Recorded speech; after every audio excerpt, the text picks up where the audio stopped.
में अभी ठंड ठीक से आई भी नहीं और दिल्ली पूरी तरह से गैस चैम्बर में तब्दील हो चुकी है।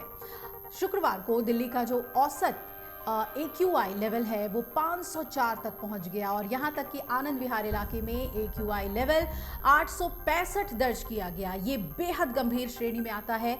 दिल्ली में खतरनाक जहरीली हवा को देखते हुए ग्रैप 3 लागू कर दिया गया है और पिछले 2 दिनों में जिस खतरनाक वायु प्रदूषण का दिल्ली शिकार हुई है उसे देखते हुए दिल्ली के पर्यावरण मंत्री गोपाल राय ने शुक्रवार को आनंद विहार बस स्टैंड पर जाकर प्रदूषण बढ़ने के कारणों का जायजा लिया। राष्ट्रीय राजधानी दिल्ली में दिवाली के आसपास वायु प्रदूषण गंभीर स्थिति में पहुंच जाता है और इसे देखते हुए वायु प्रदूषण पर नियंत्रण के लिए हर साल दिवाली के आसपास पटाखों पर नियंत्रण लगाया जाता है। बावजूद इसके इन दिनों राजधानी की हवा में सांस लेना मुश्किल हो रहा है। अभी तक की बात करें तो दिल्ली के 5 इलाके नॉर्थ कैंपस, रोहिणी, मुंडका, आनंद विहार और न्यू मोती बाग का वायु गुणवत्ता सूचकांक 400 का आंकड़ा पार कर चुका है। वहीं इस बिगड़ी हवा से दिल्ली NCR के लोग का मिजाज भी बिगड़ रहा है। हर सांस के साथ अंदर जा रही दूषित हवा ने दिमाग की केमिस्ट्री में हलचल पैदा कर दी है। इससे दिमाग में ताजगी भरने वाली ऑक्सीजन प्रदूषकों से लड़ रही है। नतीजतन मस्तिष्क ऑक्सीडेटिव स्ट्रेस को झेल रही है, इसका शिकार हो रही है। तनाव से भरे दिमाग ने शरीर के भीतर की रासायनिक क्रियाओं को भी असंतुलित कर दिया है।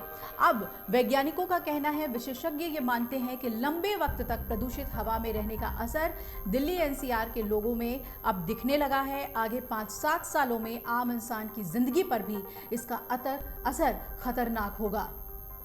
फिलहाल इस तरह के तनाव और उससे पैदा होने वाले असंतुलन की अगर बात करें तो ये बच्चों में साफ तौर पे ज़्यादा देखने को मिल रहा है। अलग अलग अध्ययनों से के आधार पर इबहास, RML एम्स और सफदरजंग अस्पताल के डॉक्टरों ने बताया कि दिमाग में पहुंच रहे प्रदूषक ऑक्सीडेटिव स्ट्रेस पैदा कर रहे हैं। इसमें बड़ी मात्रा में ऑक्सीजन की खपत प्रदूषक तत्वों को पचाने में लग जाती है। कोशिकाओं को इससे आवश्यक ऊर्जा नहीं मिलती और धीरे धीरे वो काम करना बंद कर देती है। एक ऐसी स्थिति में आती है जब कोशिकाएं नियंत्रक संदेश खुद से संबंधित अंग तक पहुंचाना बंद कर देती है। ऐसी स्थिति में वो अंग प्रतिक्रिया देना बंद कर देता है। अलग अलग अंगों पर इसका अलग अलग असर पड़ता है। इससे केवल शरीर में कई तरह के रोग पैदा होते हैं, बल्कि शरीर में पहले से मौजूद रोगों को ये और बढ़ा देते हैं, गंभीर कर देते हैं। रोग प्रतिरोधक क्षमता यानी इम्यूनिटी भी ये कमजोर कर देता है। मार्च 2023 में प्रकाशित अमेरिकन अध्ययन में ये पाया गया था कि प्रदूषण के कारण लोगों के व्यवहार में बहुत तेजी से बदलाव देखने को मिलता है। बड़े स्तर पर मानसिक रोग होते हैं और इस अध्ययन में 100 स्टडीज का मूल्यांकन किया गया, जिसमें 75 अध्ययन में बड़े स्तर पर मानसिक रोग की बात सामने आई। बच्चों के प्रदर्शन पर भी असर होता है। एम्स के पल्मोनरी विभाग के पूर्व प्रमुख डॉक्टर GC खिलनानी ने एक अध्ययन में पाया कि प्रदूषण के कारण बच्चों के प्रदर्शन में प्रभाव पड़ता है। 2001 से 2018 के मध्य में किए गए अध्ययन में करीब 28 लाख बच्चों को शामिल किया गया था। इसमें 77,830 बच्चे एशियन थे और इसमें बच्चों के गणित और पढ़ने की क्षमता को देखा गया, जिसमें PM 2.5 की अति गंभीरता के कारण बच्चों के प्रदर्शन पर काफ़ी असर पाया गया। अध्ययन ये भी बताता है कि यदि लंबे समय तक बच्चे PM 2.5 के प्रभावी क्षेत्रों में रहते हैं तो उनका प्रदर्शन काफ़ी हद तक प्रभावित होगा, उनकी पढ़ाई लिखाई में भी।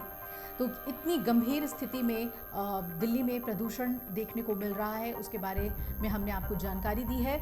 ज़्यादा से ज़्यादा कोशिश करें कि बाहर निकले तो मास्क पहने और प्रदूषण से बचने के जितने भी उपाय डॉक्टर्स बताते हैं उसका पालन जरूर करें।